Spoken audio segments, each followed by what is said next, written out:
Shalom. Welcome to the Jewish View. My name is Rabbi Nachman Simon with the Chabad House of Delmar, and today we're going to talk about two interesting ideas from the Lubavitcher Rebbe. And they are very important for us also because they are relevant to every person, even though they were personal letters to people.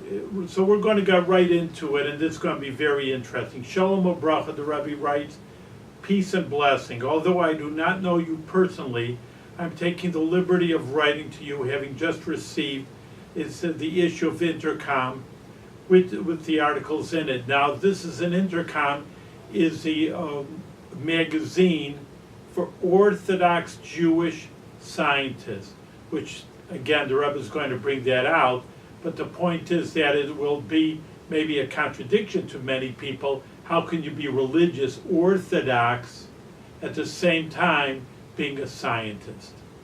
I find myself in agreement with some points brought out in your article, which encourages me in the hope that as editor and influential member of your association, you may be able to give new impetus to the association and its members, and especially help clear up once and for all certain misconceptions, which, as it seems to me, are still troubling some Orthodox Jewish scientists.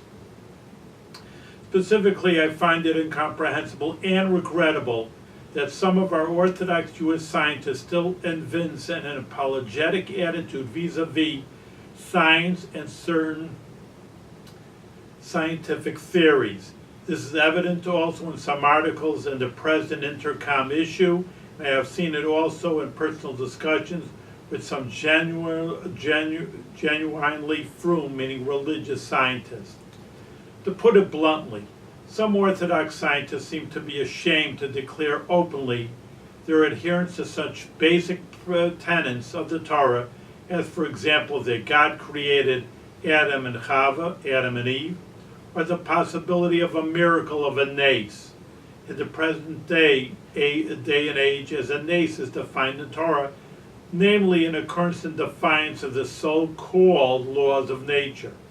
When I asked them squarely how did they reconcile this lack of conviction in basic Torah matters with what every believing Jew believes and professes, the answer was that they have managed to departmentalize their day to tefillah, meaning prayer and Torah study, etc., being one department, and science another. Needless to say, such an attitude is untenable. For when a Jew declares daily, Hashem hu Elokim ein od milvado, that God is the Lord and there's nobody else besides him, it is plainly meant that this is for the whole day, not part of the day.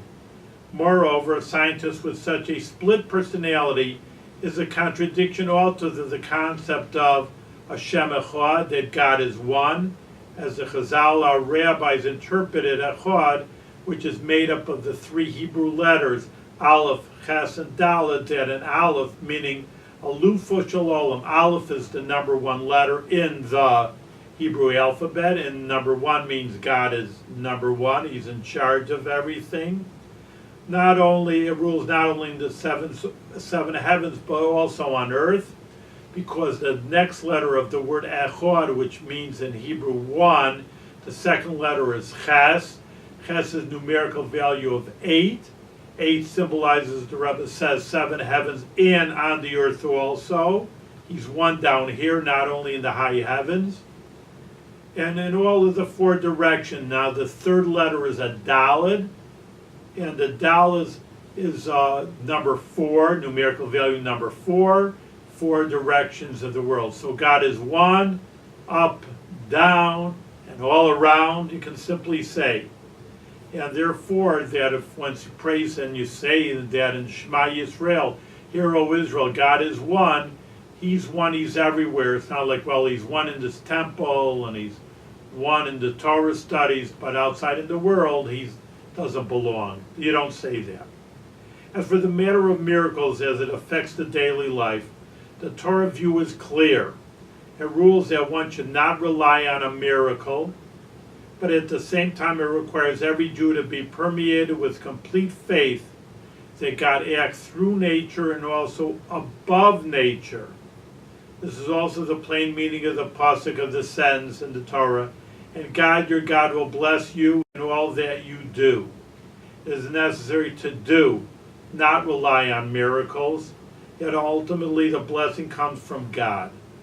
To think otherwise would also be contradictory to the 3 daily tefillahs, the 3 prayers we say every single day. The blessings of Shemona Esrei, the Amidah, the 18 blessings that we say and ask for what we need, are clearly based on the conviction that God can interfere with nature, meaning heal the sick and bless the crops, etc., even where the natural factors are unfavorable. Unless one believes in God's omnipotence and personal interest in every individual's daily life, there is no sense in praying to Him and asking Him for His blessings. Of course, when a Jew finds himself in an environment of non-believers, it is difficult to be different and face possible ridicule. But this too has already been forewarned by the Shulchan Aruch, the Code of Jewish Law. At the beginning of the very first volume, the Shulchan Aruch lays down the basic principle for the fulfillment of all the 4 volumes. And let him not be ashamed in the face of man, who may scoff at him in the service to God. What is even more surprising, and as yet I have not received any answer from those whom I had occasion to speak on the matter, is that the said apologetic attitude is completely out of harmony with the view of contemporary science. If a century ago, when scientists still spoke in terms of absolute truths, it was understandable why a person who wished to adhere to his faith might have been embarrassed to challenge scientific claims. This is no longer the case in our day and age. Contemporary sciences no longer lay claim to absolutes. The principle of probability now reigns supreme, even in practical sciences applied in common daily experiences. Certainly in such realms as the origin of the universe, the origin of life on Earth, and the origin of the species, where theories are based on speculative extrapolations, and even more so in the realm of pure science, where everything is based on assumed premises. If we assume that, etc., then it follows scientists do not deal with certainties. Need one remind our Orthodox Jewish scientist who still feels embarrassed about some old-fashioned Torah truths in the face of scientific hypotheses that Heisenberg's principle of indeterminacy has finally done away with the traditional scientific notion that cause and effect are mechanically linked, so that it is now quite unscientific to hold that one event is inevitably a consequence of another, but only most probable. Most scientists have accepted this principle of uncertainty enunciated by Werner Heisenberg in 1927 as being intrinsic to the whole universe. The 19th century dogmatic, mechanistic, and deterministic attitude of science is gone. The modern scientist no longer expects to find truth in science. The current and universally accepted view of science itself is that science must reconcile itself to the idea that whatever progress it makes, it will always deal with probabilities, not with certainties or absolutes. Needless to say, it is not my intention to belittle science, applied or speculative, and especially for quite another reason. For as a matter of fact, the Torah bestows upon science, in certain areas at least, a validity much greater than contemporary science itself claims. The halacha, Jewish law, accepts scientific findings in many instances not as possible or probable, but certain and true. There is surely no need to elaborate to you on this. In the light of what has been said above, there is no basis whatsoever for any religious Jewish scientist to be embarrassed, since modern science cannot legitimately, and I mean legitimately, even from the viewpoint of science itself, challenge Torah from science. It follows that there is no need whatever, however well-intentioned, to attempt to reinterpret passages in the Torah in order to reconcile them with scientific theory, not to mention reinterpretations which do violence to the letter and meaning of the Torah. Thus, for example, the attempt to reinterpret the text of the first section of the Bereshit, the beginning creation story, to the effect that it speaks of periods or eons rather than ordinary or eons rather than ordinary days, or to apply indiscriminately the dictum that the Torah speaks in the language of man, is not only uncalled for, but it means tampering with the mitzvah of Shabbos itself, which balances all the Torah. I mean, because the Shabbos, why we celebrate the seventh day as the Sabbath, is because we believe that God created the world in 6 days and on the seventh day he rested.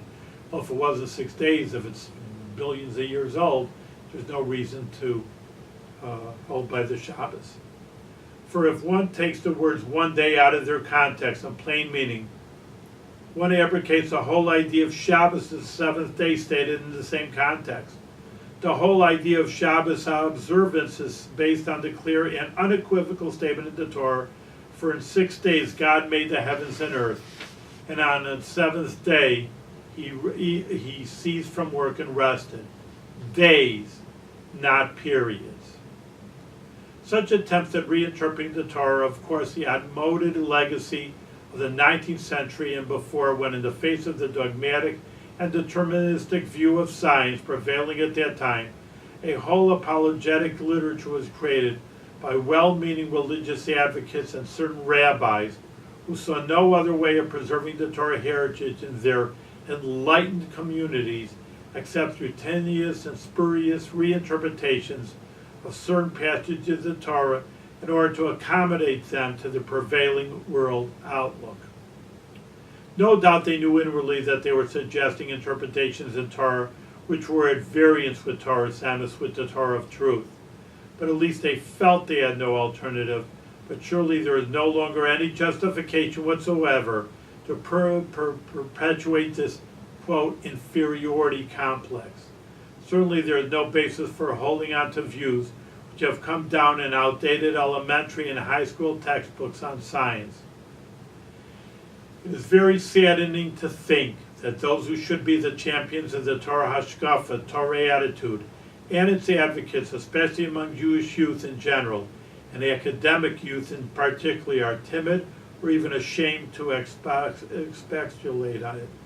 This is all the more regrettable precisely in this day and age, after science had finally come out of its medieval wrappings and accepted the Heisenberg principle of uncertainty, which makes it so easy for an Orthodox Jewish scientist to espouse the Torah Hashkafa attitude boldly and forcefully without fear of contradiction.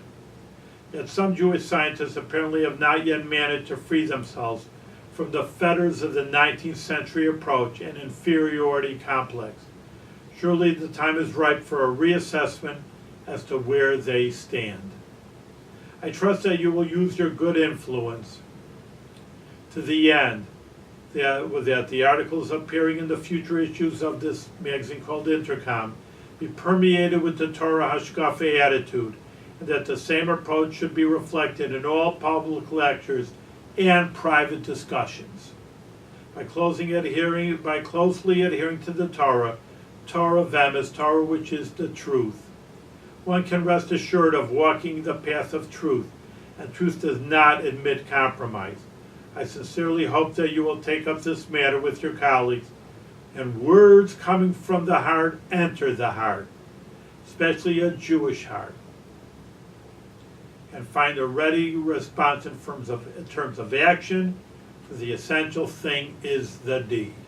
May I conclude on a note which is, of course, in no way meant as a disparagement that every Jew engaged in any scientific field will be characterized as, quote, truly believing Jew and also a scientist, rather than as a scientist and also a believing Jew. And with blessing, the Rebbe signs his name. And again, that I want to reiterate that the Rebbe himself, even though of course he was a great rabbi, on the other hand, he also went to university, went to college at the University of Berlin in Sorbonne. He was a great scientist himself. He was an engineer.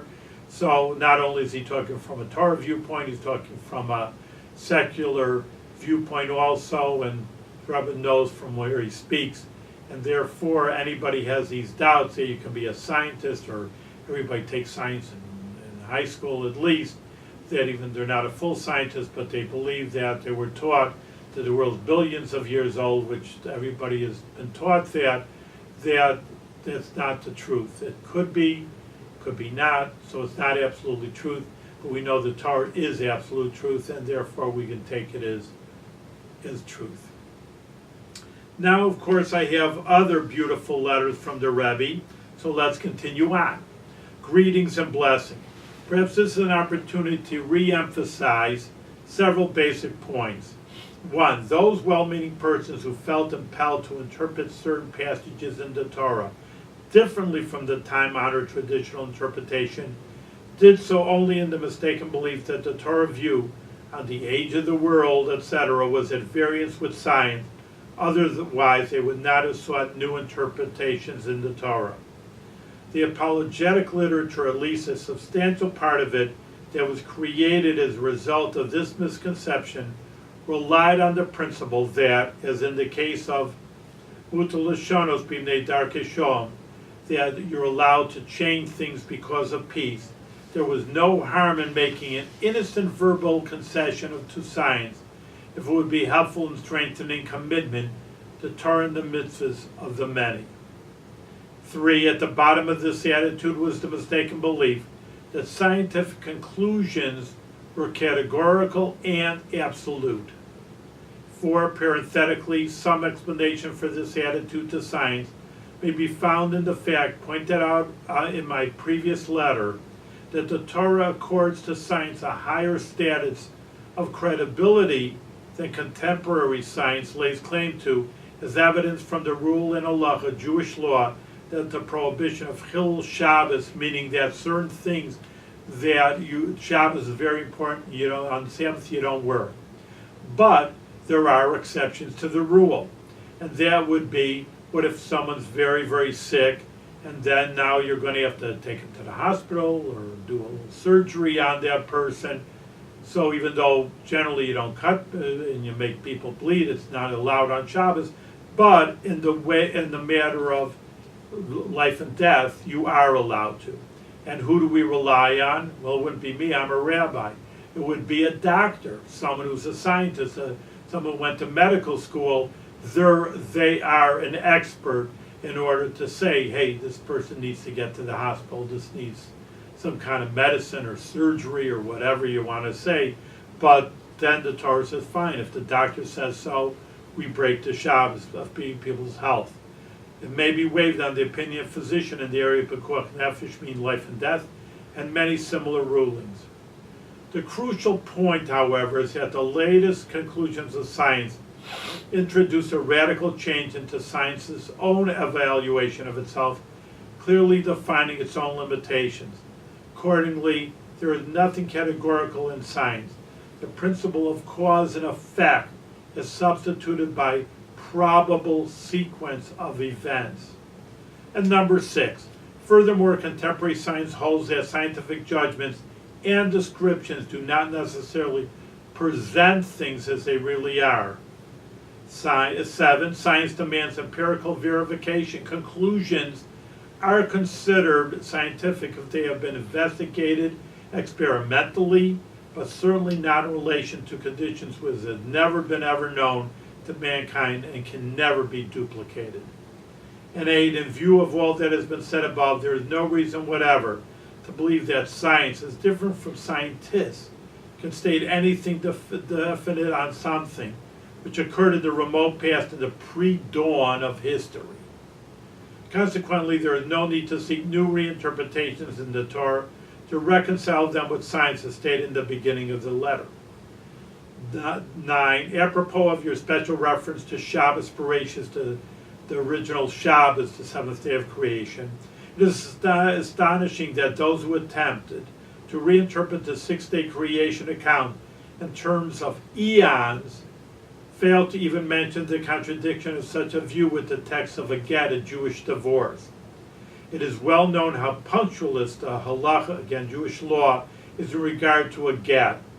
The text of the get begins with the unequivocal dating of it, quote, according to the creation of the world. Meaning the current year would read, and the Rebbe wrote it in Hebrew, and he wrote it for the Hebrew 5,733 years ago, which now it's been about 40 years after that. In the words of the Megillah, which we read this week, there is one people. The Megillah means the Megillah Esther, that's read on Purim. Their laws are different from any other people. That the Jewish people, that was actually Haman's argument that they're different, so who needs the Jewish people, but that's in a way actually compliment to the Jewish people that we are different.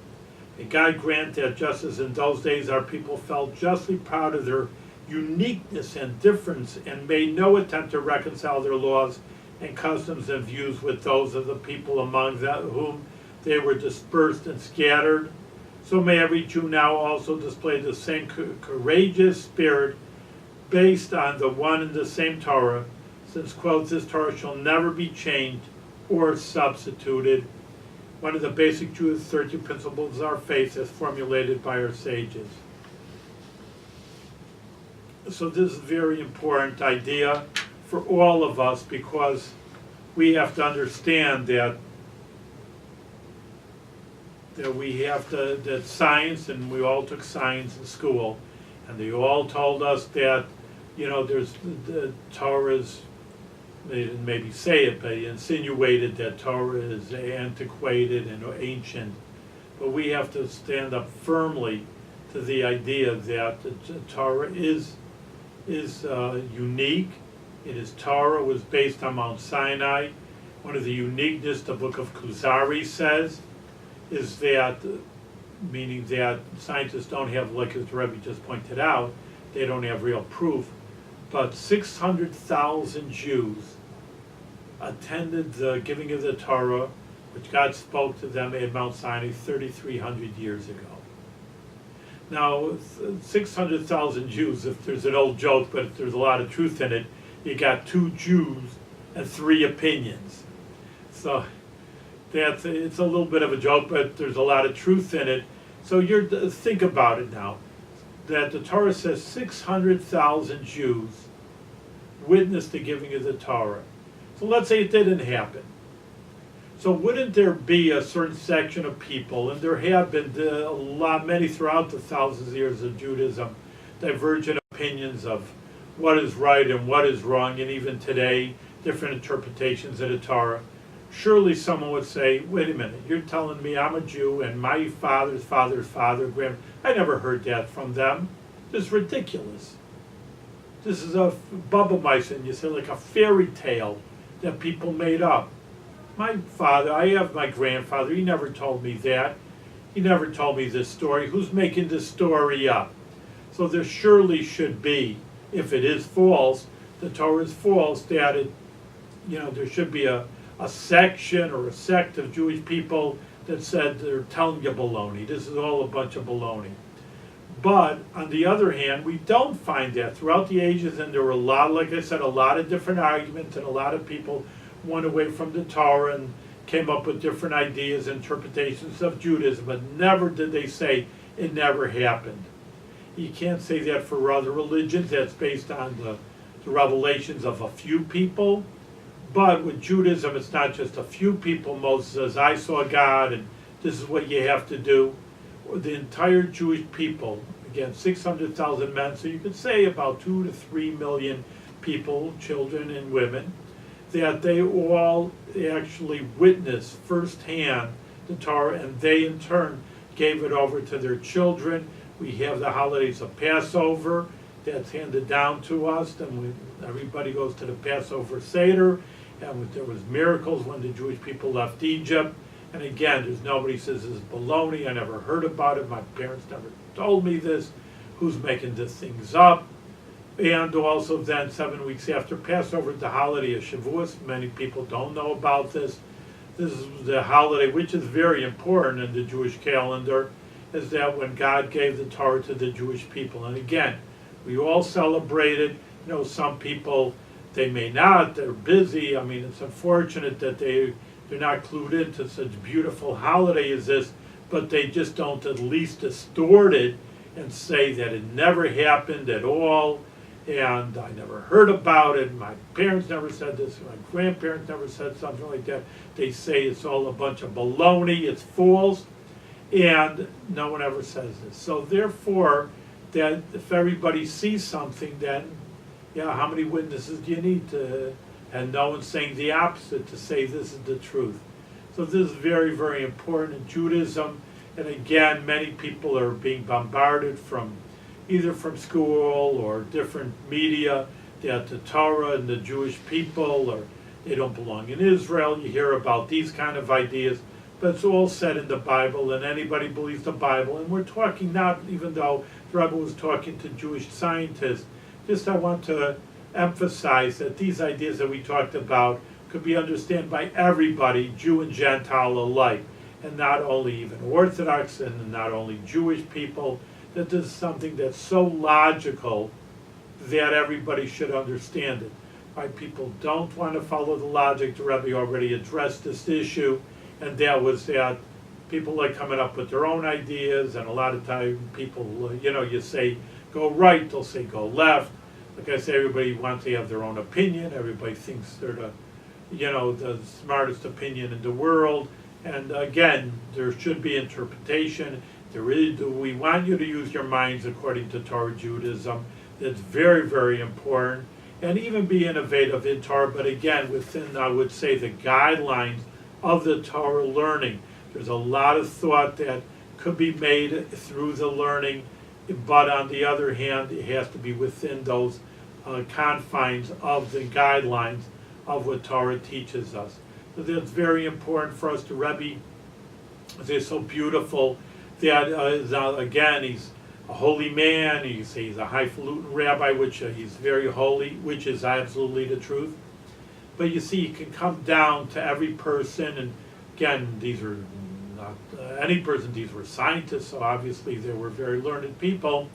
But there's many, many stories, and we'll talk about in the future, how the Rebbe related to children, to people that weren't Orthodox and they weren't scientists, and the Rebbe related to every single person at their own level and who they were, and he guided them in a very, very beautiful way. The Rebbe was the Rebbe not only for the Torah scholars and not only for the Jewish people, but he really, even many Gentiles had many look for him for advice. There's stories of the military people in Israel look for advice, and he tried to guide the United States in their way of thinking.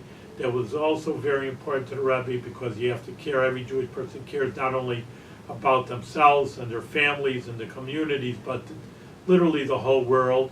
The whole world was created by God, and therefore that they are in a certain sense obligated to be sure everybody and everything in the world is run properly according to Torah thought. So these are important ideas. I hope you enjoyed them. I always love listening to the Rebbe or reading ideas from the Rebbe, because they're so full of truth and compassion. And I hope you enjoyed that also, and tuning into the Jewish View.